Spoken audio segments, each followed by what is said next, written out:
Be ready. 10 seconds to go.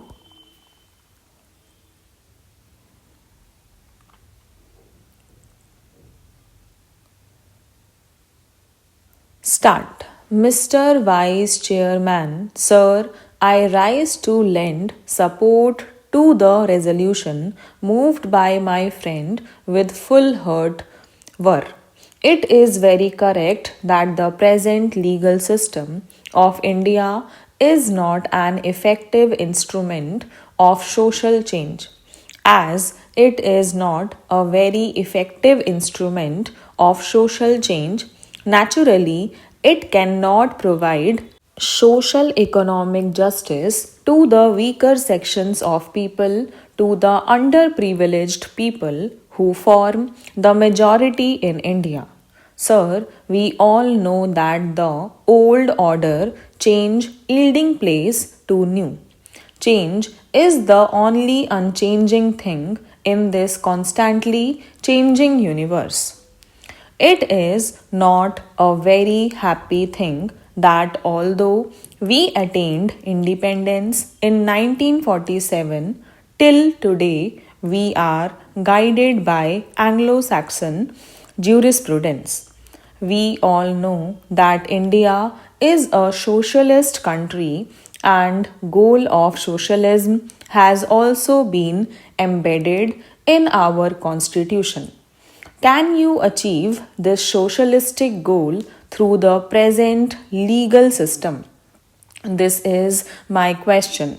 I am sure none can give an affirmative answer.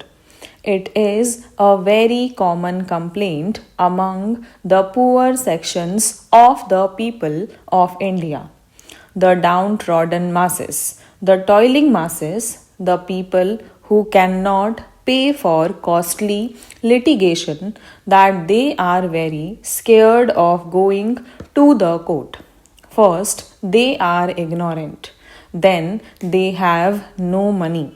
They are very poor. The court of law for them is a sort of jigsaw puzzle.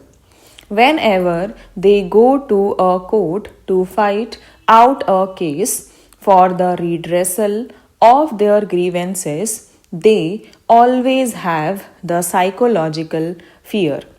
What is that fear? What is the use of going to the court?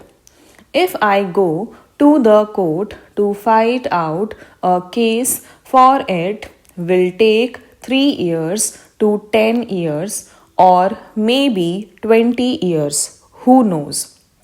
So, this inordinate delay in the dispensation of justice is a great hurdle for the poor people who cannot fight our costly cases. And even when they go to the court, the poorer sections of people have to pay high fees to the lawyers.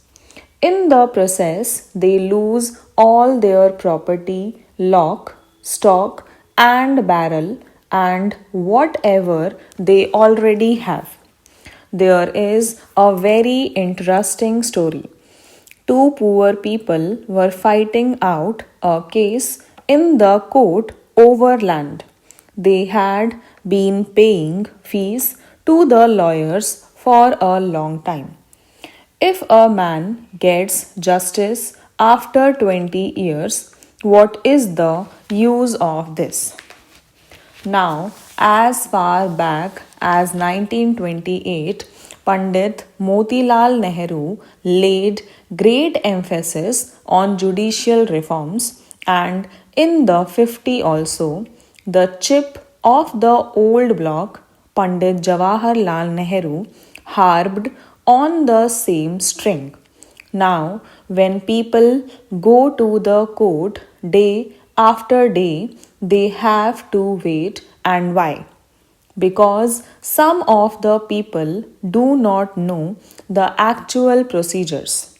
Some people are afraid of going to the court, and poor people have got a sort of sentiment that these courts are meant for the rich people, for the affluent section of the society. For people with money and fortune, it is not meant for the poor.